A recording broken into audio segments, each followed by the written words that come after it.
ทุกคนเบอร์คักนี่เห็นบ่นี่เนาะซื้อมาลองใส่เพราะว่าเห็นว่าโอ้โคตรคักหลายจากพี่น้องฝั่งไทยเพิ่น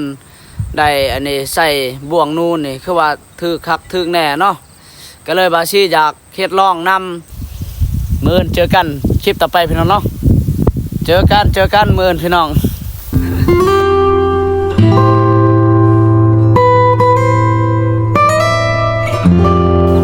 เอาพี่น้องเนาะกะมื้อนี้เนาะเดี๋ยวบาซี่กะสิอันนี้เอาลองสูตรจากพี่น้องฝั่งไทยเนาะเห็นว่าทางอันนี้ทางพี่น้องฝั่งไทยเนาะเขาเฮ็ดอันนี้บ่วงนูเนาะแล้วก็เพิ่นก็ได้เอาเหล็กลวดนี่แหละเนาะแต่ว่าบาซี่ทางบ้านบาซี่นี่ก็บ่เคยพี่น้องเนาะก็หากะสิลองเฮ็ดตาม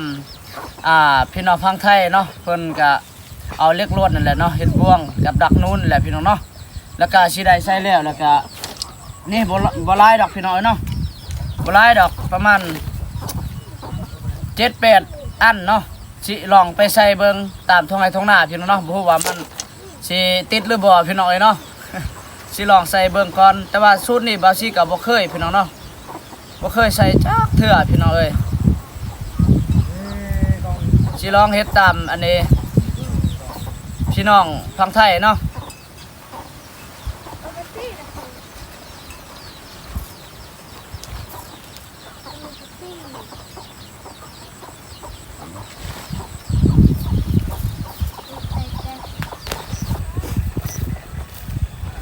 ขึ้นมาแต่เกี่ยวข้าวพี่น้องเนาะบางอย่างเนาะก็เลยได้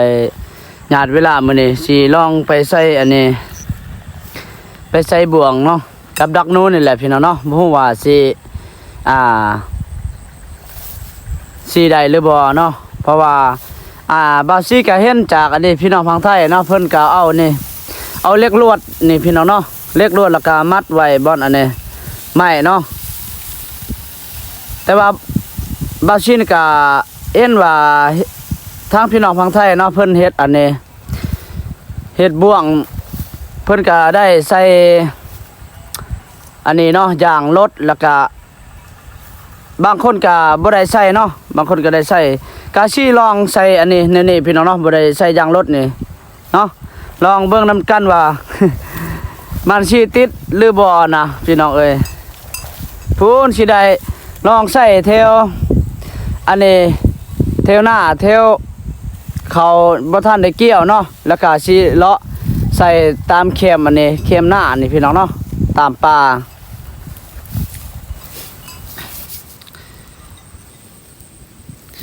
โดยกับทักทายสบายดีเด้อพ่อแม่พี่น้องฝั่งลาวเฮาแล้วก็พ่อแม่พี่น้องฝั่งไทยเนาะแล้วก็ต่างประเทศเนาะที่เข้ามารับชมส่องบ่าวซีเบิดสุขุสุคนเนาะก็มื้อนี้บ่าวซีก็สิพาพี่พี่น้องอันนี้เลาะไปหาอยู่หากินหรือว่าหาใส่บ่วงพี่น้องเนาะยามแรงๆพี่น้องเนาะบ่าวซีก็ขึ้นมาแต่เกี่ยวข้าววังยาพี่น้องเนาะก็เลยบ่าวซีก็สิได้ลองใส่บ่วงนูพี่น้องเนาะเห็นอันนี้จากพี่น้องฝั่งไทยบ่ว่าฝั่งลาวเนาะเพิ่นก็ได้เฮ็ดคลิปแล้วก็ได้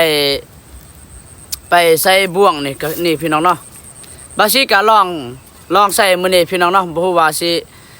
ติดหรือบ่เนาะเดี๋ยวเฮาไปลุ้นเบิ่งนำกันมื้ออื่นพี่น้องเนาะเดี๋ยวบาซี่ก็สิได้ลองไปใส่เนาะใส่ตามอันนี้ตามห้อยนูพี่น้องเนาะเพราะว่าห้อยหรือว่าอันนี้นูพุกพี่น้องเห็นว่ามีอยู่แต่ว่ามันสิติดหรือบ่พี่น้องเนาะบาซี่บ่เคยพี่น้องเนาะบาซี่บ่เคยพี่น้องเนาะหากคนแรกของหมู่บ้านเฮาที่ได้เฮ็ดจังซี่พี่น้องเนาะลองไปใส่เบิ่งพี่น้องถ้าว่าหากว่าติดแล้วก็สิได้เฮ็ดจังซี่เรื่อยๆเนาะนี่เหล็กลวดในบาซี่ก็สร้างซื้อมาแต่เมืองเก่าพี่น้องเนาะซื้อมาลองใส่เพราะว่าเห็นว่าโอ้โคตรคักหลายจากพี่น้องฝั่งไทยเพิ่นได้อันนี้ใส่บ่วงนูนนี่คือว่าถือคักถือแน่เนาะก็เลยบาซี่อยากเฮ็ดลองนำว่าสิได้หรือบ่พี่น้องเนาะไปพี่น้องบาซี่ก็สิได้ใส่เท่านี้ก่อนเท่าเข็มหน้าพี่น้องเนาะหรือว่าเขตป่านี่พี่น้องเนาะนี่พี่น้องเนาะเห็นบ่หูหนูพี่น้องบ่ว่ามันเป็นหูใหม่หรือหูเก่านี่พี่น้องเนาะนี่ หูหนูพี่น้องมันเป็นอันนี้หูหนูพุกเนาะยานมันเป็นหูเก่าเลยพี่น้องเนาะสิลองใส่ก่อนพี่น้องเนาะหูว่าสิมีหรือบ่นะพี่น้องเนาะบาสิกะลองใส่ก่อนพี่น้องเนาะลองใส่ก่อนโธ่เห็นบ่พี่น้องเนาะเดี๋ยวสิถ่ายให้เบิ่งนี่หูหนูพี่น้องเห็นบ่แต่ว่าหอยนี่ก็บ่เห็นมีเนาะโอ้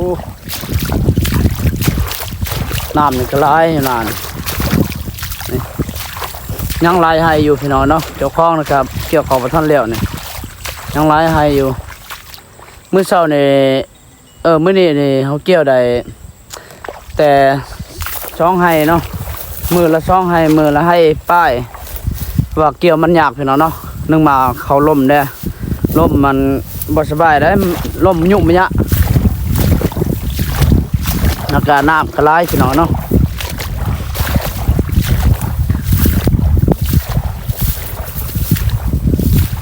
นี่คือเห็นนี่แหละพี่น้องเนาะโคตรยากเลยนี่มันล่มบ่งามเนาะโอ้ยังไหลให้อยู่พี่น้องสิอันนี้หาอันนี้ห้อยหนูเทวอันนี้เขาบ่ทันได้เกี่ยวเนาะบ่ทันได้เกี่ยวสิลองหาห้อยหนูเทวนี้ก่อนเนาะ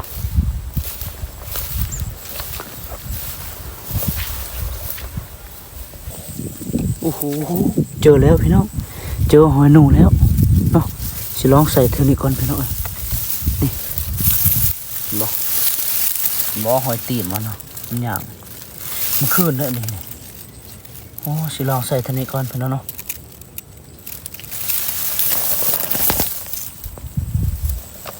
นี่เขาเขตเท่านี้นี่ตอนนี้ใส่เรียบร้อยแล้วพี่น้องเนาะนี่ถ้ามีเนื้อเขามาเลยนี่บ่เดี๋ยวยาวนี่เห็นไหมเนี่ยมันอันนี้เนาะถ้ามีนูเขามาเนี่ยมันก็นี่มันสีแดงเขาเนาะนี่มันสีหุบเขาเนี่ยเห็นบ่เบิ่งคักเด้อนี่เห็นบ่นี่เอาสีอันนี้เนาะเฮ็ดให้ใหม่เนาะถ่ายให้ใหม่นี่ติดเนาะถ้ามีนูเข้ามาเนาะเดี๋ยวอันนี้คอดอันนี้ก็มันสีแดงหุบเขาเนาะเบิ่งทุกคนเบิ่งคักนี่เห็นบ่นี่เนาะรุ่นเบิ่งน้ำกันมื้อนี้นี่ รุ่นเบิ่งน้ำกันมื้ออื่นนี่แหละเนาะตอนนี้พี่น้องเนาะเฮาก็ได้ใส่แล้วเนาะเรียบร้อยล้างเล็กพี่น้องเนาะใส่เรียบร้อยนะลองเบิ่งลองรุ่นน้ำกันมื้ออื่นนี่พี่น้องเนาะเอาสูตรอันนี้เห็นจากพี่น้องฝั่งไทยเนาะเพิ่นได้อันนี้ใส่อันนี้บ่วงนูเนาะแล้วก็บาซี่ก็อยากลองเฮ็ดตามพี่น้องฝั่งไทยเนาะคือว่าเห็นคักมานแน่เนาะนี่พี่น้องเนาะสุดท้ายบาซี่ก็มาพอห้อยนูแล้วพี่น้องเนาะมาพอห้อยนูแล้วเนาะก็ตอนนี้ก็กำลังได้ใส่แล้วเนาะใส่แล้วพี่น้อง3-4 ลังเลยเนาะเดี๋ยวเราเจอกันมื้ออื่นพี่น้องเนาะสิมายามมื้ออื่นมันอันนี้ สิติดหรือบ่เนาะพี่น้องเนาะมาลุ้นมาเบิ่งนำกันมื้ออื่นพี่น้องเนาะไปพี่น้องตามไปเบิ่งนำกันเดี๋ยวยังสิได้ใส่อีกยังสิอันบ่ทันได้ใส่เนาะพี่น้องเนาะไปเจอกันมื้ออื่นพี่น้อง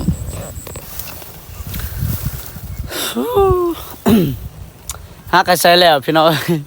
จนว่ามืดจนว่าค่ำเนาะหาหอยหนูนี่ยากเว้ยแต่ว่าหอยเก่ามันมีอยู่มีหลายอยู่เนาะหอยใหม่ๆนี่หายากเพราะว่าบาซี่ก็บ่ทันได้ไปหาแถวอันนี้มันมีหูเนาะบ่ทันได้ซอกหาพี่น้องเนาะมีแต่บาซี่ก็ได้ใส่ตามอันนี้ตามหอยเก่านี่แหละมาลุ้นเบิ่งนำกันมื้ออื่นพี่น้องเนาะฮู้ว่าสิได้หรือบ่เนาะมื้อนี้เนาะมื้ออื่นเจอกันคลิปต่อไปพี่น้องเนาะเจอกันมื้ออื่นพี่น้อง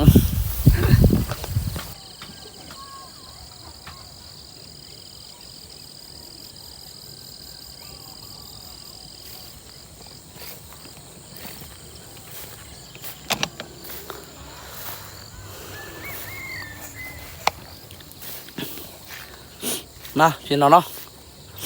มายามอันนี้บวงนูเนาะมื้อนี้เนาะมื้อเช้านี้บ่ฮู้ว่าสิอันนี้ มานหรือบ่พี่น้องเนาะฮักกะลองพี่น้องเนาะฮักกะลองใส่เห็นว่าจากพี่น้องฝั่งไทยเนาะเพิ่นใส่บวงนูนี่คือว่า มันคักมันแน่พี่น้องเนาะบาซี่ฮักกะลองใส่ปีนี้พี่น้องเนาะครั้งแรกของหมู่บ้านทางบ้านเฮาพี่น้องเนาะส่วนหลายนี่เฮาเคยวิธีเฮ็ดกับดักนี่ก็คือเฮาเฮ็ดแฮวเนาะเฮ็ดแฮวแล้วก็เฮ็ดอันนี้กับไม้นี่แหละพี่น้องเนาะบ่วงนู่นนี่ฮะก็อันนี้เฮ็ดบ่วงนี่ใช้บ่วงนี่ฮะก็เฮ็ดปีนี้พี่น้องเนาะอันนี้สิลองไปเบิ่งก่อนเพราะว่าวันนี้เฮาใช้หั่นเฮาว่าสิใช้แถวอันนี้เขาโตเฮาบ่ทันเกี่ยวหั่นพอดีบ่มีหอยหนูเนาะมีแต่หอยเก่านะพี่น้องเนาะแล้วก็วันนี้ก็ได้ใช้แต่หอยเก่าพี่น้องเนาะบ่ได้ใช้แถวหอยใหม่สิมื้อนี้นี่ก็ สิได้หาเลาะหาอันนี้เบิ่งหอยหนูพี่น้องเนาะเพราะว่าบาซี่ก็บ่ทันได้ไปกวดบ่ทันได้ไปเบิ่งก็เลยเมื่อคืนนี่มันพาวได้เฮาใส่หมวกเลยพี่น้อง ใส่แถวหอยเก่านี่แหละเนาะมาพี่น้องไปติดตามไปเบิ่งนำกันพี่น้องเนาะนี่เฮาใส่แถวอันนี้เข็มหน้าแถวปลานี่แหละพี่น้องนี่เนาะแล้วก็มองนี่แถวนี้แดแล้วก็แถวอันนี้เขาโตเฮาบ่ทันเกี่ยวพี่น้องเนาะไปเบิ่งนำกันพี่น้องเนาะมายามอันนี้พวงแหลกนี่เฮาใส่เมื่อคืนนี่ใส่โอ้ใส่บอลหอยเก่าแล้วนี่พี่น้องเนาะบ่ติดพี่น้องมันเป็นหอยเก่า บ่ติดเนาะบวงแหลกนี่พี่น้องเนาะไปมายามต่อไปอีก ฮักก็ลองใส่พี่น้องเอ้ยนึงมาเฮาใส่แต่บอนหอยเก่าเนาะหอยใหม่ก็คือบ่ทันมีพี่น้องเพราะว่าหน้าเฮานี่แถวนี้น้ำยังหลายพี่น้องเอ้ยนูพุกนี่ก็ ส่วนหลายนี่มันหาอยู่หากินตามเข็มน้ำเนาะแถวทุ่งพุ่นแหละบ่ทันมีเป็นหอยอะไรเป็นอันนี้เป็นฮอดหู้ก็บ่เห็นพี่น้องเลยเนาะสีมายามลองอันนี้เบิ่งแถวนี้ก่อนเขตแถวนี้ก่อน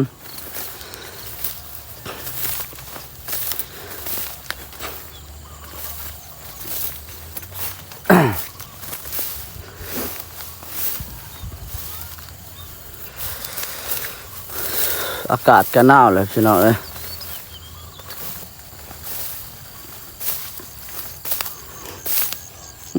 น้ำนี่ก็ไหลอยู่เนี่ย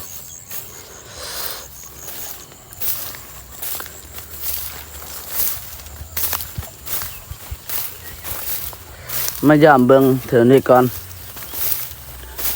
หอยหนูนี่ก็ไหลอยู่หอยเก่านี่เขตเถอะนี่มันเป็นหอยเก่าเบิดนี่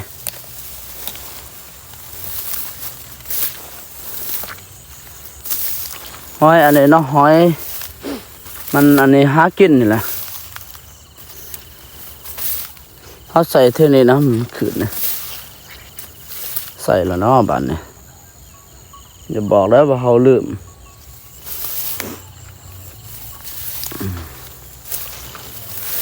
โอ้ยเหยียบน้ำว่าเย็นขนาด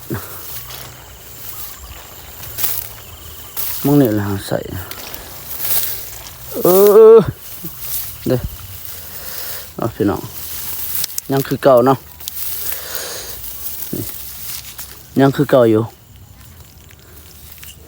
ถ้ามีนูมะในบนเรือนี่เนาะคือเก่าอยู่พี่น้องสองหลังอันนี้นะสิไปยำอันนี้เดี๋ยวอันนี้เท่าเขาบ่อนเกี่ยววัฒนเหลวเนาะ แล้วก็สิได้กลับมายามเทื่อนี้วันนี้เฮาใส่แถวเขตนี้เนาะเฮาใส่เนาะเขตนี้แล้วก็ฮอดพุ่นนะใส่แต่ห้อยเก่านี่แหละวันนี้มายามอยู่นี่ก่อนเด้หนูบ่มาจะเทื่อเนาะนี่บ่ติดพี่น้องเนาะ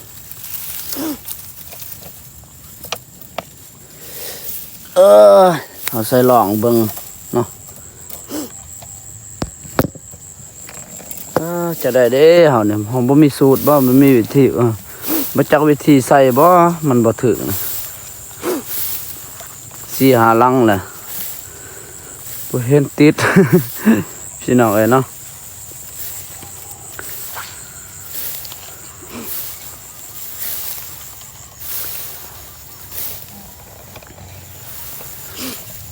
บ่เคยอันนี้พี่น้องเนาะบ่เคยใส่กับดักนูทันสมัยคือจังซี่เนาะฮักกะลองเบิ่งปีนี้หรือว่าเทื่อนี้พี่น้องเนาะลองใส่เบิ่งพี่น้องเนาะยังสิไปย่ามเขตเท่านี้ก่อนพี่น้องเนาะเพราะว่ามันสิมีอันไหนสิถึกหรือบ่เนาะพี่น้องเนาะจากพี่น้องฝั่งไทยเนาะที่เข้ามารับชมคลิปนี้เนาะก็อย่าลืมบอกวิธีใส่บ่วงนูให้ได้พี่น้องเนาะเพราะว่าบ้าซี่ก็บ่เคยพี่น้องเอ้ยเนาะบ่เคยใส่จักเทื่อส่วนหลายเฮาใส่กับนูแล้วก็เฮ็ดเหวเนาะแล้วก็อันนี้กับนูนี่ก็คือเนาะกับเล็กแล้วก็กับไม้นี่แหละเฮ็ดเองพี่น้องเนาะกับไม้เนาะอ้าวอันนี้เฮ้ยบ่ติดอันนี้โอ้โหบ่ติดพี่น้องเอ้ยนี่โอ้ยเอ้ยเกือบได้กินตัวนู้นเลยมื้อนี้ป๊าโธ่นี่บ่ติดพี่น้องเห็นบ่นี่เอ้ยบ่ติดทุกคนเห็นบ่นี่หอยหนูนี่หอยใหม่ๆนี่เมื่อคืนนี่